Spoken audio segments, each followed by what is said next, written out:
Hello friends, welcome back to our channel. Jammu ప్రాంతంలో ఉగ్రవాద కార్యకలాపాలు పెరుగుతున్న నేపథ్యంలో ఆ ప్రాంతంలో అత్యధిక సంఖ్యలో సైనికులను మోహరించారు.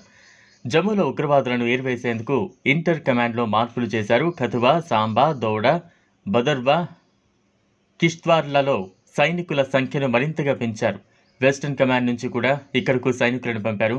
పూర్తి సమాచారం తెలుసుకునేందుకు వీడియోని స్కిప్ చేయకుండా ఎండ్ వరకు చూడండి.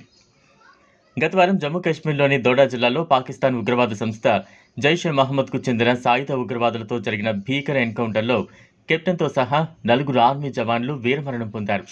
3 వారాల్లో జమ్మూ ప్రాంతంలో ఇది 3వ అతిపెద్ద ఉగ్రవాద ఘటన. దీనికి ముందు కథువా జిల్లాలో ఉగ్రవాదులు ఆర్మీ పెట్రోలింగ్ వాహనంపై మెరుపు దాడి చేశారు. ఈ ఘటనలో 5 సైనికులు వీరమరణం పొందారు.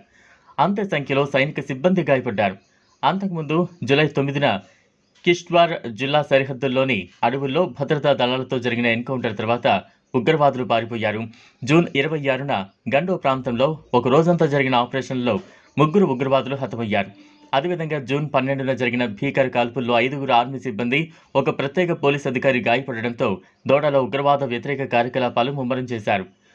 గండోలో జరిగిన మరో ఎన్కౌంటర్లో ఒక పోలీసు గాయపడ్డాడు. 2005 నుంచి 2021 మధ్య భద్రతా దళాలు ఉగ్రవాదాన్ని నిర్మూలించిన తర్వాత జమ్మూ ప్రాంతం సాపేక్షంగా శాంతియుతంగా ఉంది. అయితే ఈ ప్రాంతంలో గత నెల నుంచి ఉగ్రవాద దాడులు పెరిగాయి.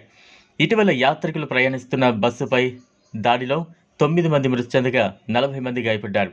జమ్మూ, రాజౌరి, పూంచ్, రియాసీ, కథువా జిల్లాలు టెర్రరిస్టులకు లక్ష్యంగా చేసుకోవడంతో భద్రతా దళాలు సెర్చ్ ఆపరేషన్లను చేపడుతున్నాయి.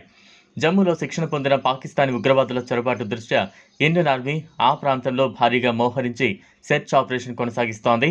ఉగ్రవాదులను వేటాడేందుకు దాదాపు 500 మంది పారా స్పెషల్ ఫోర్సెస్ కమాండోలను మోహరించినట్లు రక్షణ వర్గాలు వెల్లడించాయి.